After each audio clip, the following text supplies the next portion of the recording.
Good morning, everyone. We're continuing here in the words of the Mesillas Yesharim. The Ramchal today is going to begin to explain why Chemdas Hamam and why the desire and the lust for money and amassing wealth is such a dangerous thing to a person's avodas Hashem. In Chemdas Hamam, this concept or this desire that one has for wealth and to amass riches in his life, it confines a person in the prison of this physical world. You get enmeshed or immersed in the physical world, and a person becomes disconnected to the world of spirituality. And it places shackles and hard work and his business endeavors on his arms over here. He's trapped like handcuffs. Like it says in the pasuk in Koheles, Oyev kesef lo yizba kesef. Somebody who loves money, he will not be satisfied by money. The more that you give him, the more that he wants. It's like an appetite that can never be satiated. So how is it that chasing after money in this world is going to be beneficial to a person?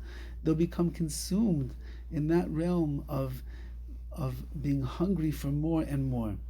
And when a person is involved in chasing after money and trying to make a living, and his mind is swimming with thoughts of how he can make another $1 and another $1,000,000 and another 100,000,000. So what ends up happening, unfortunately, says the Ramchal, it's a mesira isay min avodah. It turns him away from his own avodas Hashem, service of God. How many prayers end up getting lost? How many mitzvahs are forgotten because he's so involved and entrenched in his work, trying to make a living. And the toil that he puts in for schara, for some more money in his life. Meaning, says the Ramchal over here, that how's a person going to be able to make it to davening on time when he's in the midst of trying to make a deal, and he looks at the clock and he sees the sun is going down, it's time to daven mincha. I can't leave right now, I'll lose the money. How's he going to go and get up in the morning for shachris to daven properly when his business starts already? He lives in Los Angeles and he's on East Coast hours. So already by 4 o'clock in the morning, 5 o'clock in the morning, he's on the phone. He's making deals left and right. How can he get to a minyan? Or if the person stayed up very late the night before because he was in the middle of preparing his major arguments or his major presentation for today, and the alarm goes off, he's too tired. He has a meeting at 10 o'clock. He's got to be as the freshest that he could possibly be. He has to be awake. And he has to be able to concentrate. So if he wakes up right now, early in the morning, he won't do it. He'll miss his davening. And then, not only that, what about mitzvahs? Mitzvahs come and mitzvahs go. There's opportunities in front of us all the time. But a person who is consumed with making a living, he's obsessed with money. So he's going to lose out on so many opportunities for mitzvahs as well. Kol shekain Talmud Torah, all the more so, says the Ramchal, when it comes to learning. A person's going to push off shiurim, he'll push off his chavrusa, he'll push off opportunities that he has to learn, all because he's too busy with other things. Our sages already told us, and that is, you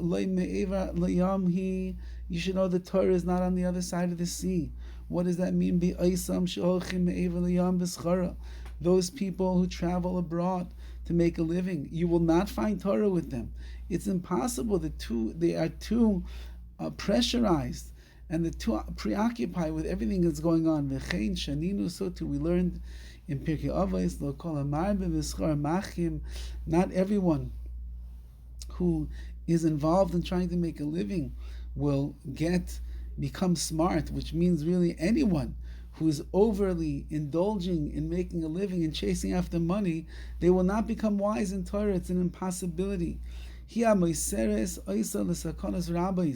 leaves a person to many dangers.